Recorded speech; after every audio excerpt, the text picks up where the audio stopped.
ಮಟ್ಟಿಗೆ ಇದು ಉಪಯೋಗ ಆಗ್ತದೆ ಟೀಮ್ ಅಂತೇಳಿ.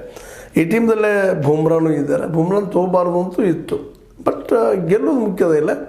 ಈಗಾಗಲೇ ಹಲವು ಸಲ ಚರ್ಚೆನೂ ಆಗಿದೆ. ನಮ್ಮ ಗವಾಸ್ಕರ್ ಅವರು ಇಂಥದ್ದು ಬೇಡಪ್ಪ, ರೂಲ್ಸ್ ಒಬ್ಬರಿಗೆ ರೆಸ್ಟ್ ಕೊಡು, ಮತ್ತೇನು ಮಾಡಲ್ಲ, ಯಾರು ಉತ್ತಮವಾಗಿ ಆಡ್ತಿರ್ತಾರೆ ಅವ್ರು ಸೆಲೆಕ್ಷನ್ ಮಾಡಬೇಕು, ಫಿಟ್ ಅದಾರಲ್ಲ ಅವ್ರು ಫಿಸಿಕಲಿ ಅಷ್ಟೇ ನೋಡಬೇಕು ಅನ್ನುವಂಥ ಮಾತನ್ನು ಮಾತಾಡಿದ್ದು ಸಹಿತ ನಮ್ಮ ಹಿಂದಿನ ಎಪಿಸೋಡಲ್ಲಿ ಮಾತಾಡಿದ್ವಿ. ಅನೇಕ ಎಪಿಸೋಡ್ ಮಾಡಿದ್ವಿ ಇದರ ಬಗ್ಗೆ, ಕ್ರಿಕೆಟ್ ಬಗ್ಗೆ. ಅದರೊಳಗೆ ಇವತ್ತು ನಮ್ಮ ಆಯ್ಕೆ ಸಮಿತಿಯ ಅಧ್ಯಕ್ಷರಾದಂಥ ನಿಮಗೆ ಗೊತ್ತದ ಅಜಿತ್ ಅಗರ್ಕರ್, ಸಮಿತಿ ಮುಖ್ಯಸ್ಥ, ಅವರಿದ್ದಂಥವ್ರು ಒಂದು 15 ಜನರ ಆಯ್ಕೆ ಮಾಡ್ಕೊಂಡಿದ್ದಾರೆ. ಆಯ್ಕೆ ಮಾಡಿಕೊಂಡು ಮತ್ತಿನ್ನು ಹೆಚ್ಚು ಬೇಕಾದ್ರೆ ಒಂದು 5 ಮಂದಿ ರಿಸರ್ವ್ದೊಳಗೆ ಶ್ರೇಯಸ್ ಅವ್ರನ್ನ ಇಟ್ಟಿದ್ದಾರೆ.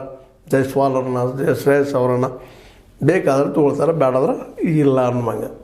ಒಟ್ಟಾರೆಯಾಗಿ ಈ ಏನು 2020 ಏನು ನಡೀಲಿಕ್ಕೆ 9 ತಾರೀಕಿಗೆ ಇದು ಮಾತ್ರ ಏಷ್ಯಾ ಕಪ್ ಯಾರು ಗೆಲ್ಲಬಹುದು ಅನ್ನೋದು ಈಗಾಗಲೇ ಗೆಸ್ಸು ಚರ್ಚೆ ಮತ್ತೊಂದು ಏನೋ ನಡೀತಾ ಇದೆ. ಅದು ಏನಾಗ್ತದೆ ನೋಡೋಣ, ನಂತರ ಮಾತು. ಯಾಕಂದ್ರೆ ಈಗಾಗಲೇ ಹಲವು ಸಲ ಮಾತಾಡಿದ್ದಾರೆ, ಕ್ರಿಕೆಟ್ ಈಸ್ ಅನ್ಸರ್ಟನ್. ಹಿಂಗೆ ಆಗ್ತದೆ, ಇದು ಆಗ್ತದೆ ಹೇಳಿ ನಮಗೆ ಸಾಧ್ಯ ಇಲ್ಲ. ಒಂದು ವಿಕೆಟಿನಿಂದ ಏನೋ ಬೇಕಾದ್ದು ಆಗ್ತದೆ, ಒಂದೋ ವಿಕೆಟ್ ಬಿದ್ದು ಹೋಗಿಬಿಡುತ್ತಪ್ಪ ಅಂದರೆ ಟೀಮ್ ಕೊಲಾಪ್ಸ್ ಆಗಿ ಹೋಗ್ತಿರ್ತದೆ.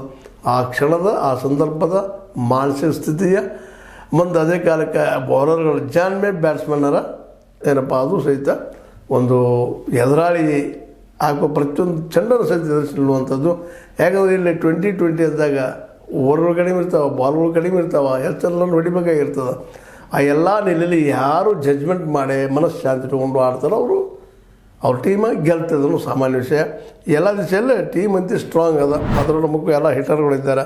ಸೂರ್ಯಕುಮಾರ್ ಯಾದವ್ ಆಗಿರ್ಬೋದು ನಾಯಕ, ಶುಭ್ಮನ್ ಗಿಲ್ ಅವರು ಹಿಟ್ಟರ್ ಅದಾರ, ಉಪನಾಯಕ ಅಭಿಷೇಕ್ ಶರ್ಮಾ ಅಂತೇಳಿ. ಅದರ ನಂತರ ಹಾರ್ದಿಕ್ ಪಾಂಡ್ಯ, ನಿಮಗೆ ಹೇಳೋ ಅವಶ್ಯಕತೆ ಇಲ್ಲ ಅವ್ರ ಬಗ್ಗೆ, ಬ್ಯಾಟಿಂಗ್ ಹೆಂಗದ ಅಂತೇಳಿ. 2 ಸೆಕೆಂಡ್ ಬ್ಯಾಟ್ ಬೀಸ್ತಾ ಇರ್ತಾರೆ. ಅದು